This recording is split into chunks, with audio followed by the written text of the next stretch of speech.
Ever stop to think about the invisible forces that are quite literally powering our modern world? I mean, they're in our pockets, they're on our roads, they're even generating the clean energy we rely on. Today, we're going to pull back the curtain on one of the most powerful, yet totally unseen technologies that's driving our future. And it all boils down to one single, crucial component.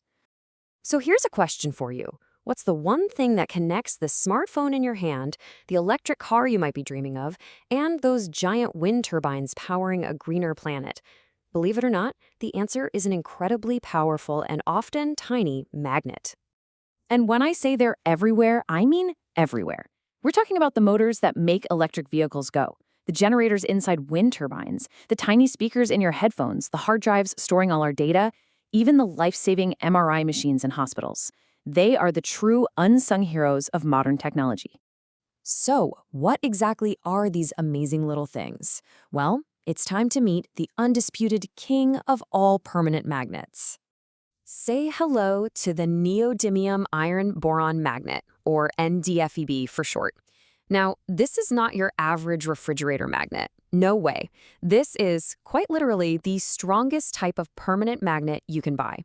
Its power is so legendary, it's earned the nickname the King of Permanent Magnets. And trust me, it's a title that's well-deserved. So what's the secret recipe? Well, its magic really comes from a very precise mix of elements. You've got a lot of iron, which is common, but the real star of the show, the source of its incredible power, is neodymium. It's a rare earth element, and that little word rare is what gives this magnet its amazing strength. And, as we're about to find out, its greatest weakness. Okay, so having the right ingredients is one thing, but how you put them together, that changes the game completely. You've basically got two main ways to make these magnets, and each one comes with a huge trade-off. First, you have sintered magnets. Think of this like forging a sword. You take a powder and crush it under extreme heat and pressure. The result? Pure, raw magnetic power, the absolute strongest you can get. On the other hand, you have bonded magnets. Here, you mix the magnetic powder with a polymer, kind of like a glue. They're not quite as strong, but here's the kicker. You can mold them into all sorts of complex shapes. It's a classic battle, right? Power versus flexibility. And this is where that flexibility really shines. Just look at the different ways you can make bonded magnets. You can use injection molding for really intricate parts inside a tiny motor, or extrusion for long magnetic strips, or even calendaring to make super thin, flexible sheets. Each method is perfectly tailored for a specific job. But here's the catch. With all this incredible power comes an equally incredible vulnerability. The very thing that makes these magnets so special, those rare earth ingredients, is also their biggest problem. This right here is the magnet's Achilles heel. The vast, vast majority of the world's rare earth mining and processing is dominated by just one country.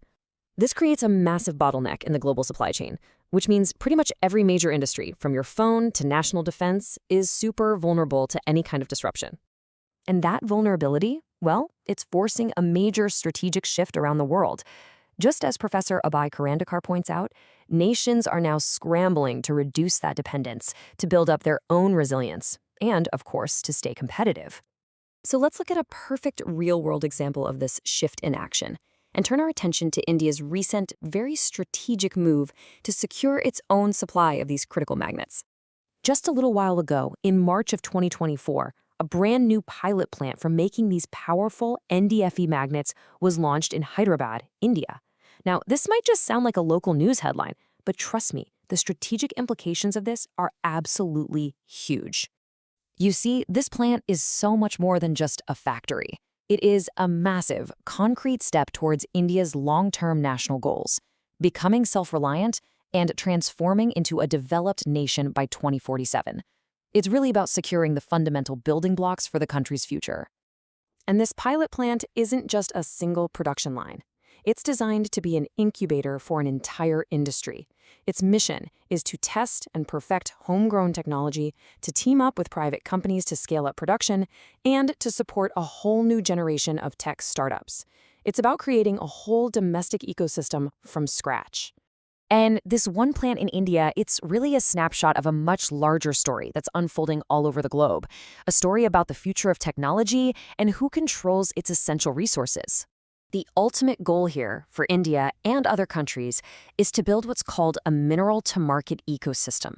What that means is having the ability to handle every single step of the process right at home, from digging the rare earth elements out of the ground to refining them all the way to manufacturing the final high-tech magnets. It's about achieving total independence. So why does all of this matter so much? Well, because securing these magnets means securing the future. It cuts down on dangerous dependencies, it supercharges key industries like electric vehicles and green energy, and it strengthens a nation's entire economic and strategic footing in what's becoming a very competitive world. And all of this leaves us with a massive question for the coming decades. As our technology gets more and more advanced, and our demand for these supermagnets absolutely explodes, the race is officially on.